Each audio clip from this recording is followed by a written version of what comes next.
ذوالنورین رضی اللہ تعالی عنہ آپ شرم و حیا کے بڑے فیکٹر تھے، بہت ہی شرم و حیا۔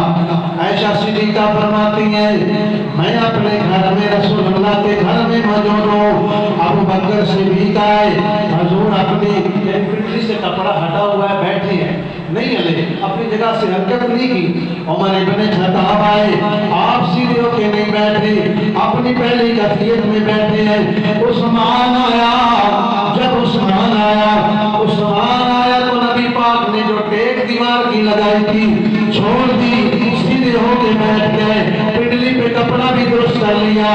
جب چلے گئے صحابہ، عائشہ صدیقہ نے فرمایا یا رسول اللہ میرے والد محترم آئے، عمر بن خطاب آئے، آپ نے اپنی حالت کو نہ بدلا۔ جب عثمان آئے آپ سیدھے ہو کے بیٹھ گئے، پنڈلی کا کپڑا بھی درست کر لیا۔ فرمایا عائشہ میں اس شخص سے حیا کیوں نہ کروں جس شخص سے حیا آسمان کے ملائکہ بھی کرتے ہیں۔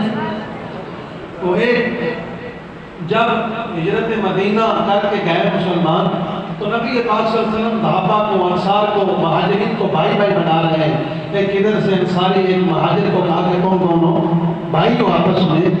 تو اچانک جو ہے ملائکہ حاضر تھے وہ غائب ہو گئے، وہاں سے غائب ہو گئے۔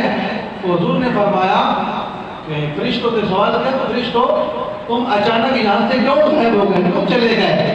فرمایا کہ ہم نے دیکھا کہ عثمان رضی اللہ تعالیٰ عنہ ان کا کپڑے کا پلو جو ہے وہ جسم سے ہٹ گیا تھا، تو ہم فرشتے بھی عثمان کا حیا کرتے ہیں، فرشتے بھی عثمان کا ہم حیا کرتے ہیں۔